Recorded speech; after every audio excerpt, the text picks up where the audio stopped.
الله والصلاة والسلام على رسول الله وعلى آله وصحبه وسلم أجمعين. Inshallah, today we are going to talk about approach to the child with short stature. My name is Professor Abdulmoein Al-Agha from Faculty of Medicine, King Abdulaziz University Hospital. And this is my website, aagha.ku.edu.sa. All my lectures and my presentation available in this website. First of all, what is the definition of short stature? The classical definition of short stature, whenever we have a child whose height is below 2 standard deviation below the mean for age, gender, and race.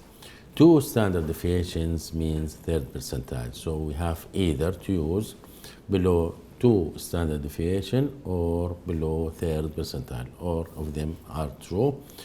If you said short stature is height below third percentile or height below -2 standard deviation. This is the classical definition. What do we mean by classical definition? This is the most common acceptable definition, but there are some other variable definitions where we should consider it as pathological. For example, a child is still on the 25th percentile, for example here, but his growth velocity is low. And whenever he has very slow growth velocity, means that he's crossing down the percentile year by year. For example, he was last year on 50 percentile, this year still in 25th percentile. So when he presenting to your clinic and he's still in 25th percentile, you said by definition it should be below third percentile, so you tell the mother and the father, tell them your child is normal. No, you have to be sure of the growth velocity before you take the decision of normal child or short child, because he was previously on the 50 percentile and now on 25th percentile. If you left him like this, maybe after 2 or 3 years or 3 years, he or she becomes below third percentile, and then you investigate after 2 or 3 years. So instead of wasting time for the parents, you have to take full history and full examination, including previous growth height readings before, if available. If not available, you could ask the mother indirectly about the growth velocity by asking her what size of clothes your child wear, is it appropriate for age or not, and is his clothes getting shorter year by year or the same size of clothes. So we have to consider growth velocity as an important issue in evaluating any child with short stature, as well as, if you can see on this slide, you have to draw up the measurement of mid-parental height on the last age of the chart. For example, here 20 years, you have to draw the mid-parental height as well as plus minus 2 standard deviation of mid-parental height, which is plus minus 8.5 centimeter.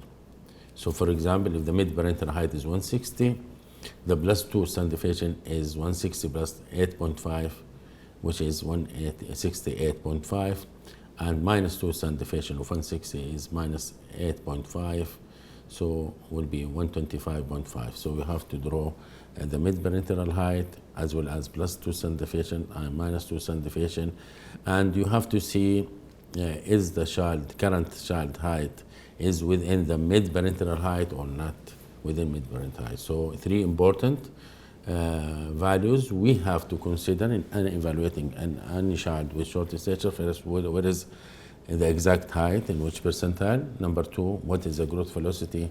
And number 3, is it within the mid-parental height or not? The term dwarfism was used in the past, should not be used at all.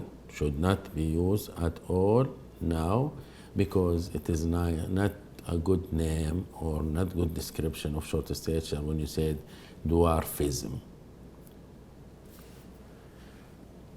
Sometimes, as I mentioned, height is within the normal percentile, but growth velocity is consistently below 25th percentile over 6 to 12 months of observation. So in order to judge on the growth velocity, we have to have at least 2 measurements in 1 year, 6 to 12 months measurement to see what is the growth velocity and is it within the normal range or not. It should not be confused, short stature with failure to gain weight, because we have two terminologies. One is short stature means height, and the other terminology is weight. Whenever we have a weight below 3rd percentile or -2 standard deviation below the mean for age, sex, and race, that is not short stature. Weight is not short stature. Weight is failure to thrive in younger age group and failure to grow in older age group. As I mentioned, target height, which is the mid-parental height, should be calculated. So target height is the same of mid-parental height, should be calculated and should be plotted on the growth chart as mentioned earlier. And whenever we have a child with short stature, we have to select the appropriate growth chart. For example, a female chart should be used for females and male chart should be used for males. I've seen many errors from my colleagues, students, and junior doctors when they plot a male on a female chart or vice versa. The same thing, the age, because we have two categories of growth charts, one from 0 to 36 months of age, and the other one from 2 years of age to 20. Sometimes a child age is 2 years, and I've seen it before, it was plotted on age of 2 months. They use the growth chart of 0 to 36 months of age. The other common mistakes also to plot syndromes on the normal growth chart. For example, Down syndrome should be plotted on Down syndrome chart. Turner syndrome should be plotted on Turner syndrome chart. Prader-Willi syndrome should be plotted on Prader-Willi syndrome charts. So these children, these dysmorphic children and syndromatic children, they have their own growth chart. If it's not available in your clinic, there is no harm if you can print it from the internet, from the website, from the CDC or WHO website, and you can plot your child on the specific chart and put it in the file.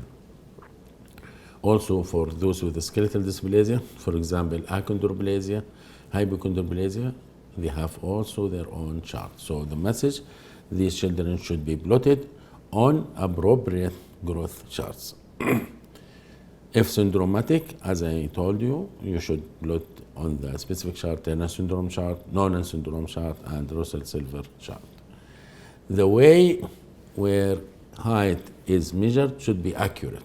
And this is another mistake we face it in our clinical practice. Some nurses and some helper, they don't measure the height in appropriate way. The child should be standing in this way or should be lying. Any age below 3 years of age should be a supine measurement, and above 3 years should be a standing measurement. The accurate measurement is like this. First of all, he should not be wearing any shoes or any socks. Should be his foot should be with nothing.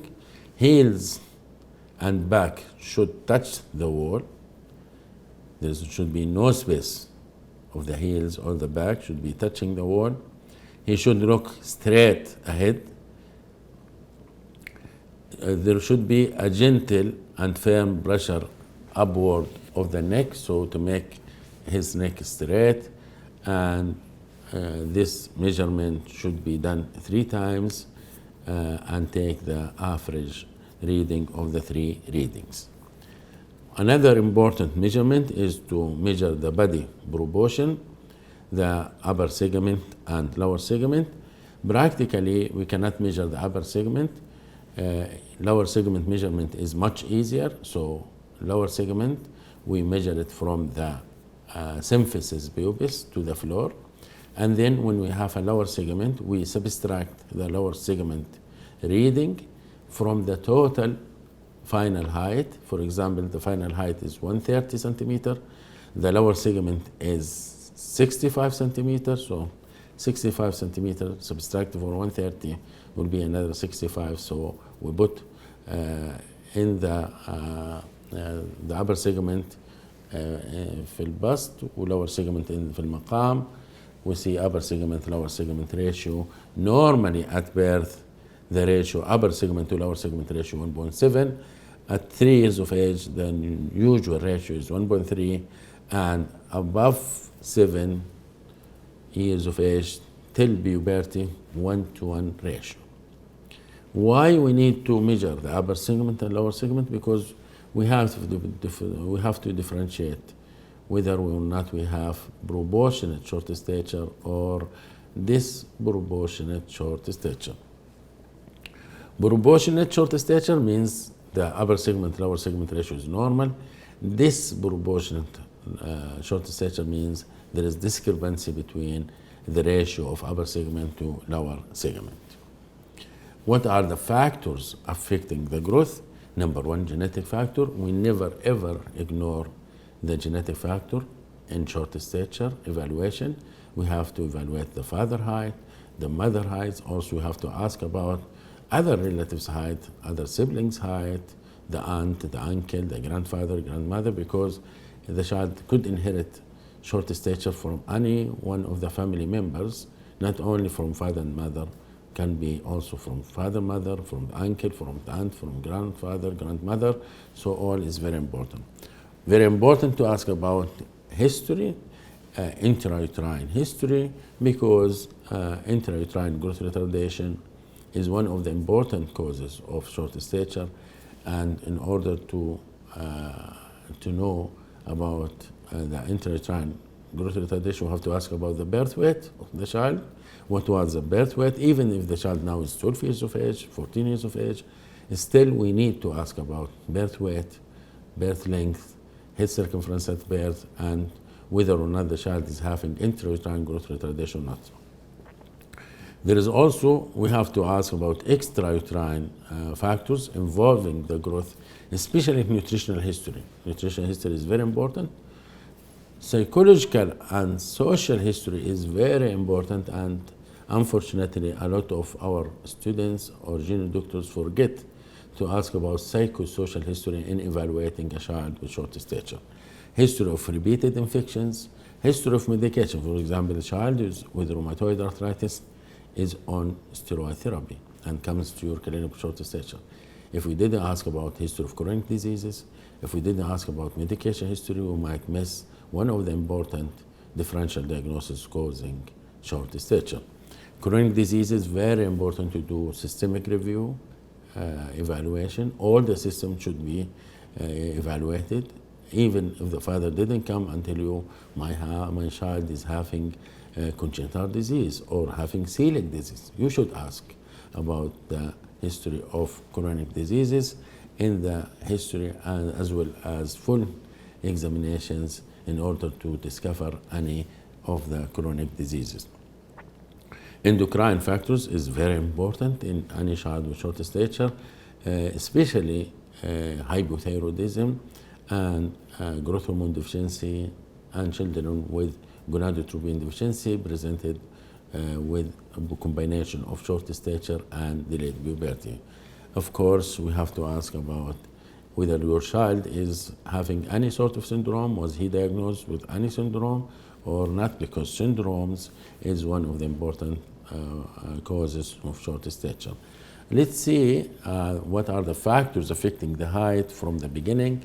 Intrauterine life does not depend on the growth hormone or on thyroid hormone. Intrauterine growth depends mainly on the insulin and IGF-2, not IGF-1, IGF-2, insulin-like growth factor number 2, and the insulin. That's why infant diabetic mother, they born with large, with macrosomia, because they have a lot of insulin intrauterine. That's why they are big. So intrauterine life does not depend at all on the growth hormone or thyroid hormone.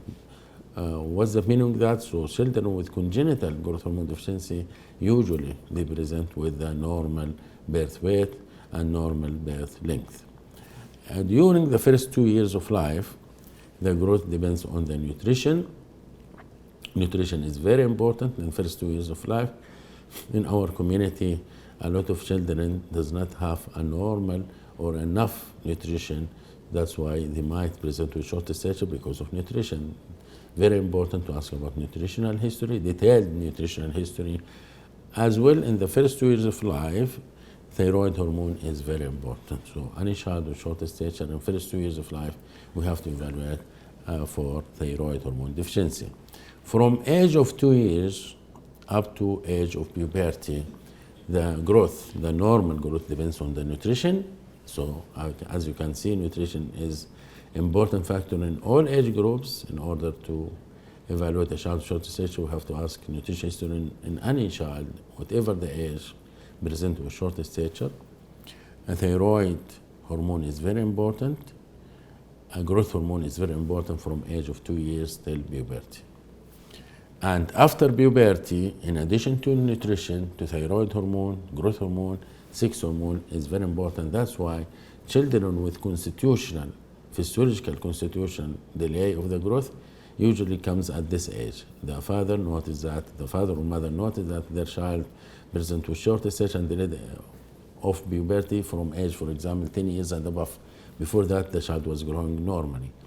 So from the time of sex hormone secretion, if there was a delay in sex hormone secretion, at that age, from age of puberty, the growth hormone depends on the sex hormone. So very important to evaluate and to ask in history about the pubertal history, and the examination. We have to examine for tender staging in any child with short stature. And this is very important and unfortunately missed by a lot of students and medical junior medical doctor to ask about history of puberty and history of menstruation in females with short stature, as well as when they examine the child, they don't examine for tenor staging. Tenor staging is very important in any child with short stature. How to calculate mid-parental height, which is the target height, the same, mid-parental height is the same as target height. If you have a boy with short stature, we have to correct the mother height. The mother's height, we add to the mother height 13 centimeter. And then to add the father height as it is without any correction. The total heights of the corrected mother height and the father height should be divided on 2. And the result will have the result plus minus 8.5 centimeter. As I mentioned earlier, the 8.5 centimeter is plus minus 2 cent deviation for mid-parental height. If you have a child, girl with short stature, we have to correct the father height by subtracting 13 centimeter from the father height and add the mother height as it is. Then the total heights should be divided by 2. The same thing, plus minus 8.5 centimeter. As I mentioned earlier, growth velocity is very important. Growth velocity is very important to evaluate in any child with short stature, because you might have a child with familial short stature below 3rd percentile but having normal growth velocity. This is very important to rule out pathological short stature, because any cause of pathological short stature, they never ever have a normal growth velocity. Growth velocity is affected in all conditions, pathological condition affecting growth. While physiological short stature, like familial short stature, they have a normal growth velocity.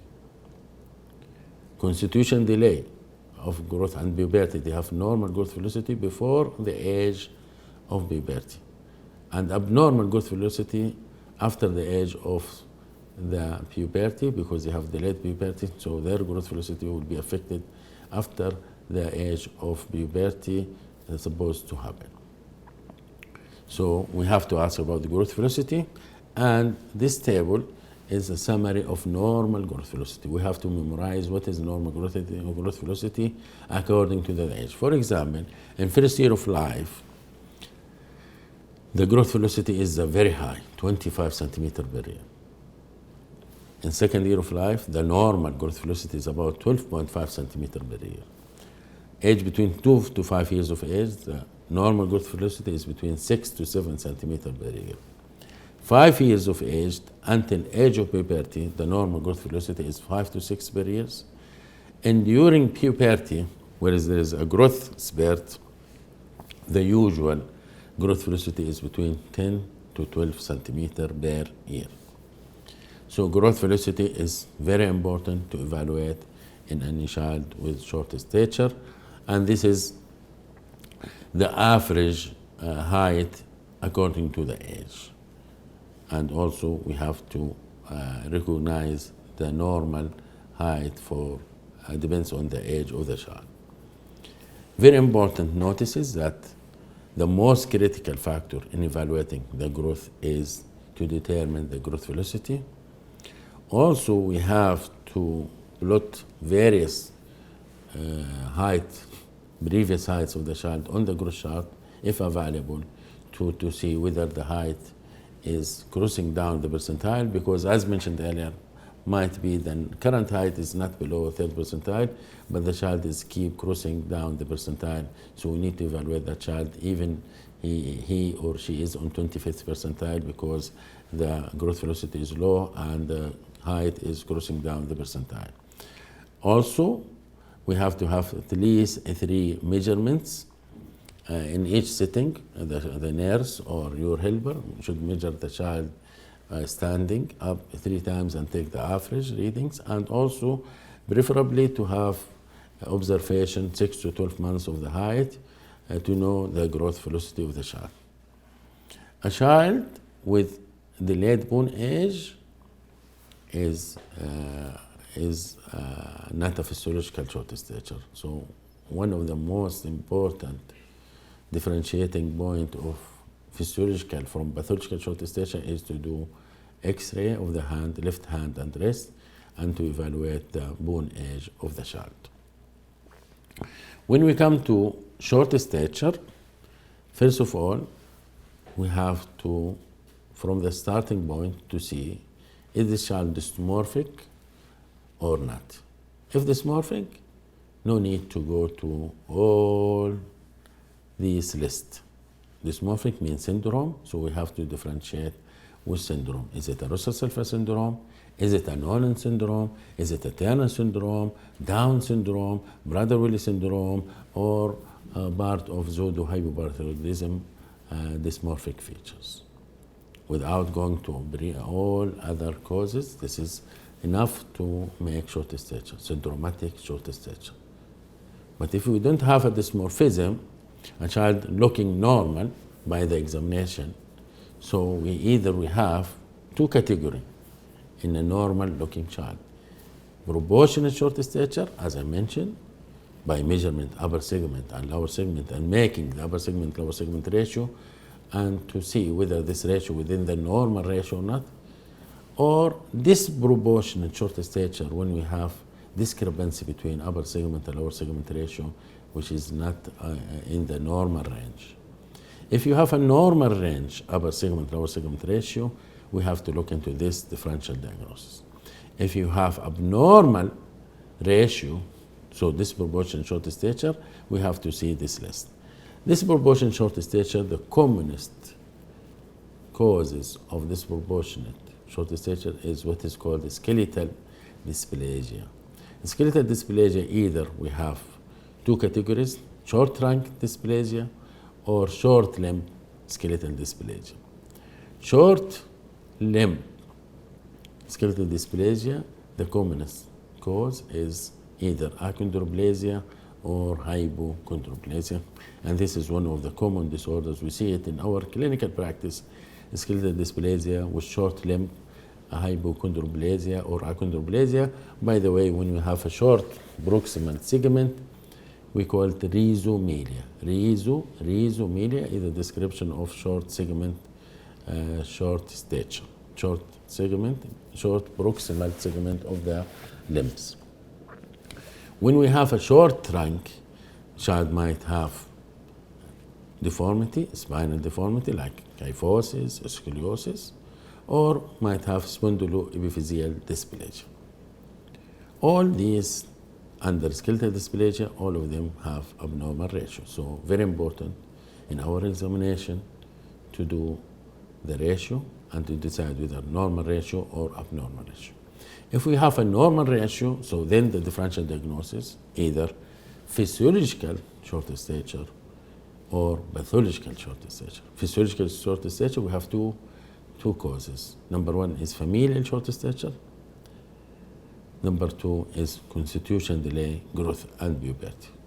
Pathological short stature could be the child might born with a small for gestational age, birth weight, IUGR, or the child have chronic malnutrition, the child might have celiac disease, the child might have chronic illnesses like chronic renal failure, chronic liver disease, child might have endocrine causes like growth hormone deficiency, hypothyroidism, child might have chronic lung disease like cystic fibrosis, chronic malabsorption, celiac disease.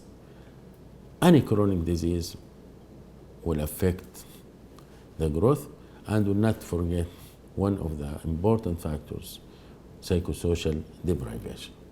Psychosocial deprivation is also an important factor for proportionate pathological short stature.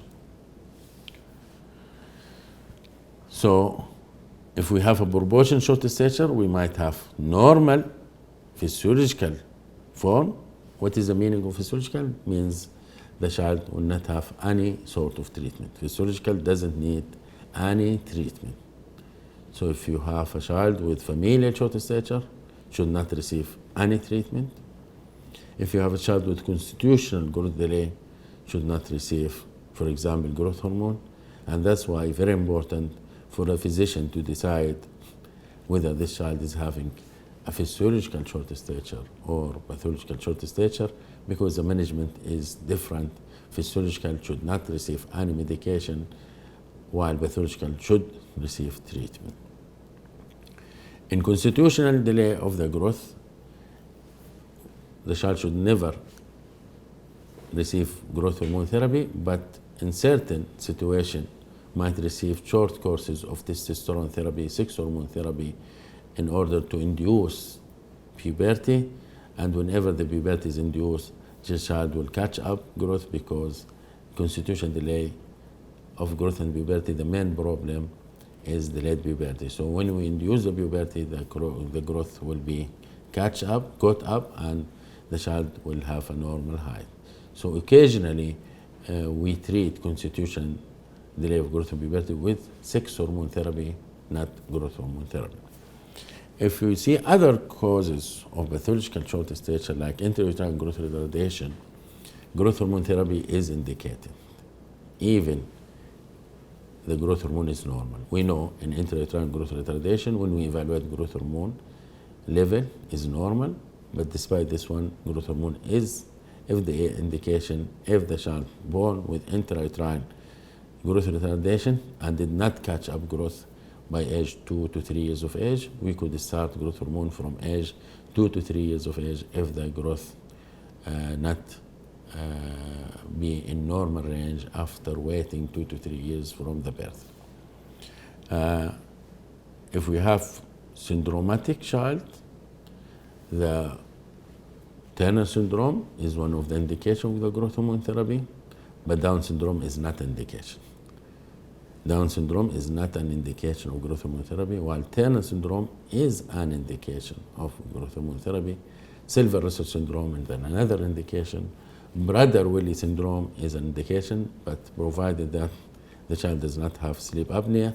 If the child has sleep apnea, we should fix sleep apnea first before starting growth hormone therapy, because growth hormone therapy will make more worsening of sleep apnea.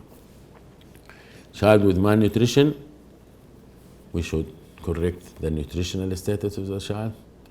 We have to be sure how much calorie every day, and we have to calculate exact caloric intake of the child, because malnutrition is one of the important factors causing short stature. And in Saudi Arabia, a lot of our children does not have a healthy diet. Their diet is having poor quality of nutrition, for example, biscuits, chocolates, gypsy, and this will never make a normal growth. So we have to advise our parents of normal, healthy food for their children in order to grow normally. Malabsorption syndromes, especially celiac disease. Celiac disease, by the way, is not always present with the classical symptoms of abdominal distension, abdominal pain, wasting. Sometimes it comes with only short stature. So celiac syndrome or celiac disease, very important to be ruled out in any child with short stature. Even does not have abdominal pain, abdominal distension, wasting, wrinkling of the skin, we should rule it out because it might be the only presentation of celiac disease is short stature. Chronic systemic diseases, mentioned before, psychosocial deprivation, we should evaluate it, especially emotional deprivation, child neglect, very important to evaluate. Endocrine causes of short stature, growth hormone deficiency or growth hormone insensitivity, hypothyroidism, diabetes mellitus uncontrolled. Those with poor control diabetes mellitus, not any child with diabetes mellitus or insipidus will have short stature. Only those with poor control diabetes. Cushing syndrome is an important cause of short stature. Pseudo hypoparathyroidism is an important cause, and in certain situations where we don't find any cause from the history, from the examination, from the investigation, everything is normal.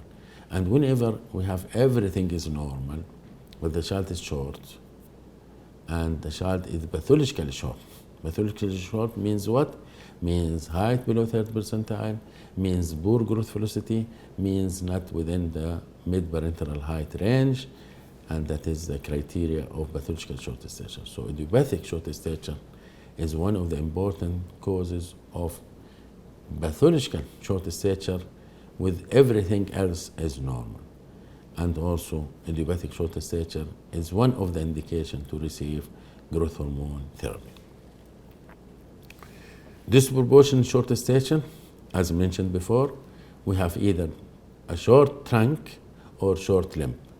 Achondroplasia, hypochondroplasia, chondroplasia punctata, chondroectodermal dysplasia, and other skeletal dysplasia can cause a short limb, including also osteogenesis imperfecta. Children with osteogenesis imperfecta, they have a short limbs, short stature, disproportionate short stature.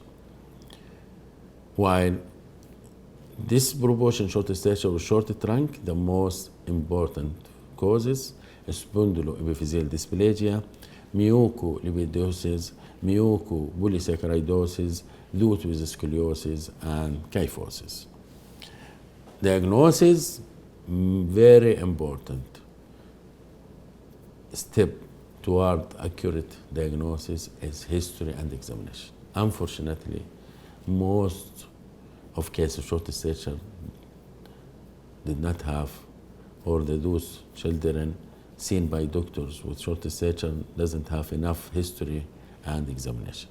So the window to appropriate and accurate diagnosis of short stature, whether physiological or pathological, whether proportionate or disproportionate, whether a normal growth velocity or abnormal growth velocity, whether a good nutrition or not, chronic diseases or not, dysmorphic or not, all depends on the history and examination.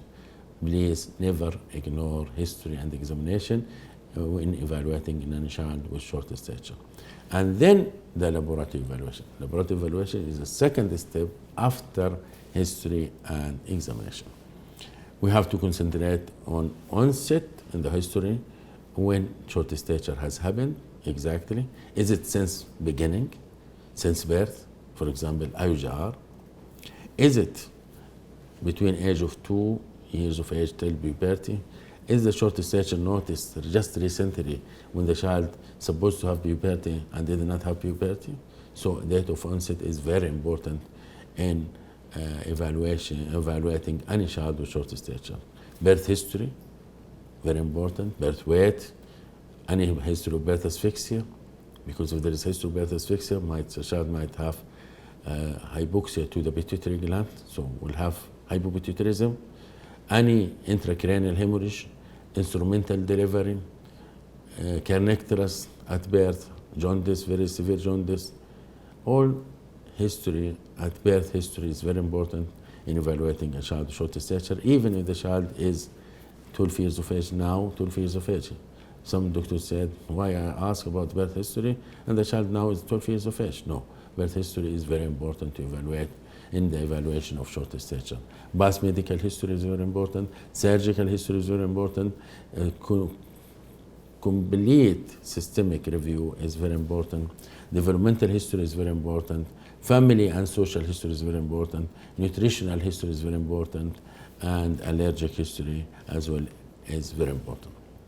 Here is example of some of the clues to the etiology of short stature from the history.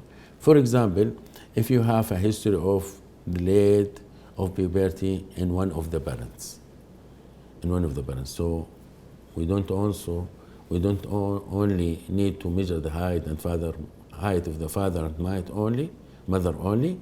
Very important to measure the father's height, mother's height, also to evaluate when they have had their puberty. What age?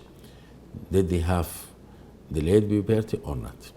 Because that is very important in children with constitution delay of the growth and puberty. We have to ask about birth weight because that is a clue for IUGR or small for gestation age. Did the child have neonatal hypoglycemia, prolonged neonatal jaundice, micropenis, that is very important in cases of growth hormone deficiency, or hypopituitarism. So very important to ask about past history of neonatal hypoglycemia, past history of prolonged neonatal jaundice, and whether the child currently is having micropenis or not. So genital examination is important in evaluating a child with short stature. Dietary intake, nutritional history, very important in cases of malnutrition. Whether the child is having headache, vomiting, visual problem, that will indicate hypopituitarism due to intracranial tumor. And the most common intracranial tumor causing hypopituitarism in childhood is craniopharyngioma. So you have to ask about symptoms of increased intracranial pressure as well as visual disturbances.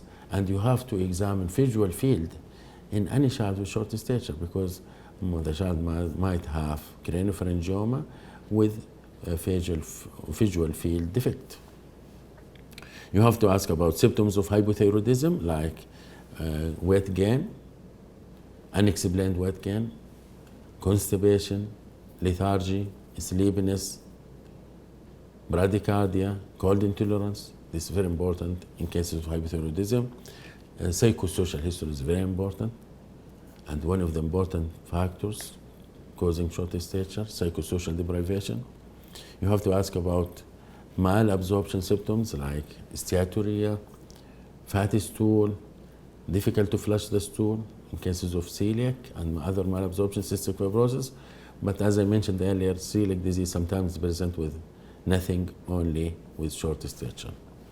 And we have to take detailed systemic review for chronic illnesses. What are the clues from physical examination? This is an example.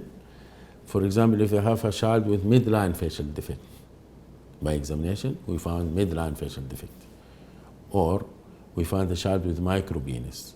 Or we found a child with frontal bossing, depressed nasal bridge, crowded teeth. That is a clue for growth hormone deficiency or parahypothyroidism. Sometimes you have isolated cleft lip or isolated cleft palate also is another clue for hypopituitarism in a child with short stature. So if you have a child with short stature and he had past history of cleft lip or palate repaired already, cleft lip and palate is one of the midline facial defect. Central maxillary teeth is another important history point in hypopituitarism. So a child born with natal teeth in the maxillary not in the mandible. Mandible is fine. Maxillary, central maxillary teeth, natal teeth is also is important clue to growth hormone deficiency or hypothyroidism. If the child is having signs of ricket or bone deformity, we have to think about rickets, and ricket is one of the factors or causes of short stature. If the child is having pallor, we have to think of renal failure, malabsorption, nutritional anemia.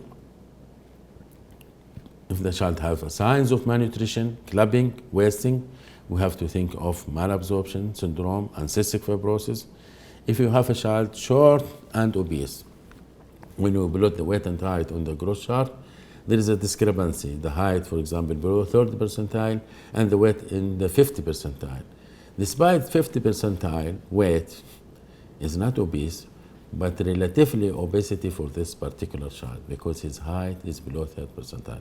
So that is what is called short and obese. Not necessarily to have the weight above 97 percentile to say obesity and short stature. If there is a discrepancy between height and weight percentile, that is called in endocrine terminology short and obese. For example, child below 30 percentile, height and weight on the 50 percentile, that is considered short and obese. If we have some sort of shortening of the fourth or fifth metacarpals, and that is one of the stigmata for either Turner syndrome or pseudo hypoparathyroidism. If you have a child with cardiac murmur, that might indicate congenital heart disease is affecting his growth. And if you have a child with mental retardation and short stature, you have to think of hypothyroidism, Down syndrome, pseudo hypoparathyroidism. This slide is very important. Always perform Turner staging. Always perform Turner staging. We have to evaluate pubertal staging in any child with short stature. And as you know, Turner staging for the girls, we have to look for the breast Turner staging, stage 1 nothing, stage 5 adult, and the stage 2, 3, 4 in between. Pubic hair in females, stage 1 pubic hair is nothing, 5 is complete adult, and the 1, 2, 3, and 4 in between. In males, we have to evaluate the pubic hair, tenor of pubic hair, 1 is nothing, 5 is adult, and we have to do genital tenor stage of genitalia, 1 is nothing, prepubertal, and 5 is adult mature genitalia.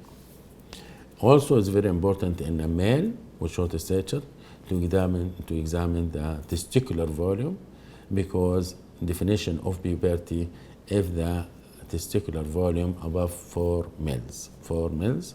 So in order to know whether the child hits into puberty or not, a male child hits into puberty or not, if the testicular volume 4 mil and above, and that is puberty, below 4 mil is still pre-pubertal.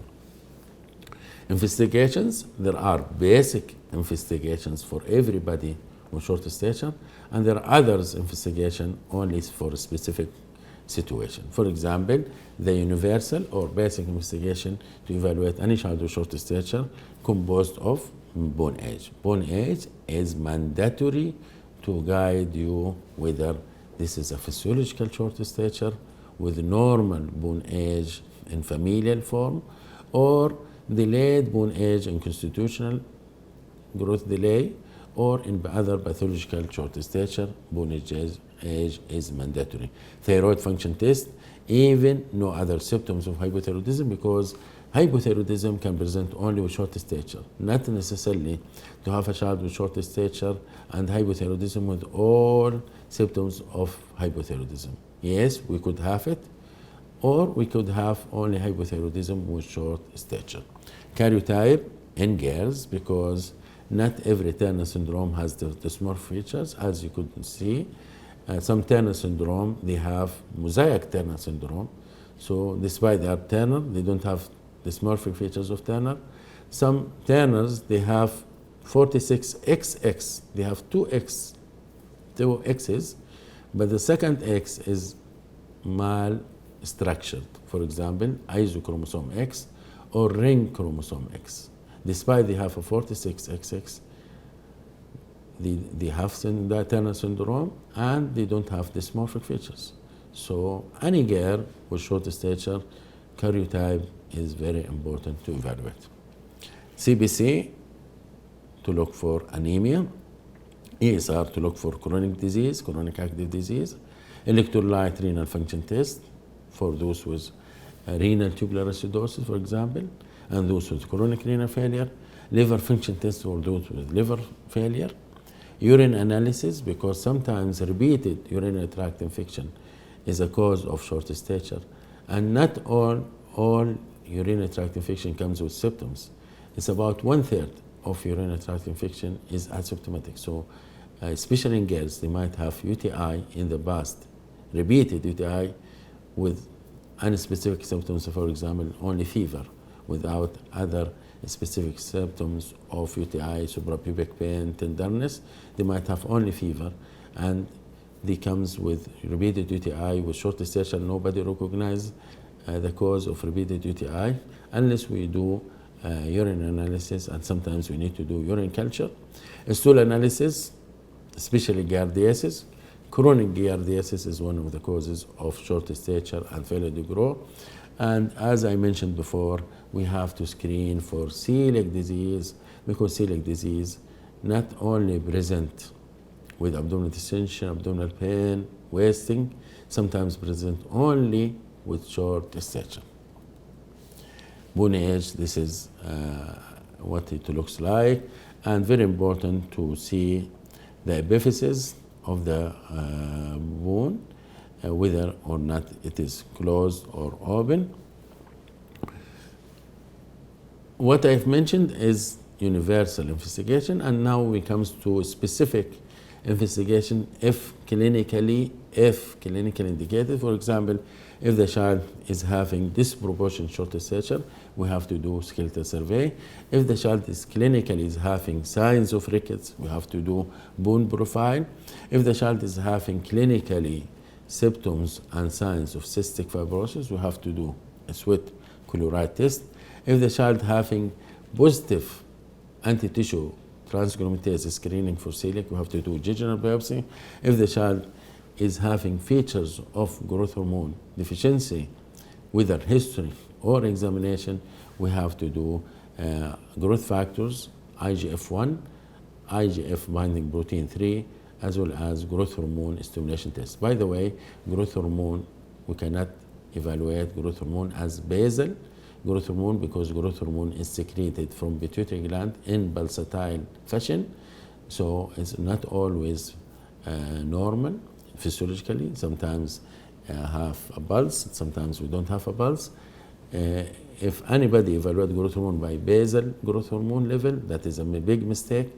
Most of the time we'll get it low. So the only way to evaluate growth hormone, whether normal or not, by doing growth hormone stimulation test. Growth hormone stimulation test, there are some physiological stimulation by exercise and deep sleep, no longer used in current medicine. What most of the centers do to evaluate growth hormone, whether normal or not, but do pharmacological stimulation, preferably to have two stimulation. There are big debate whether to use single factor for stimulation of the growth hormone or two factors, two agents.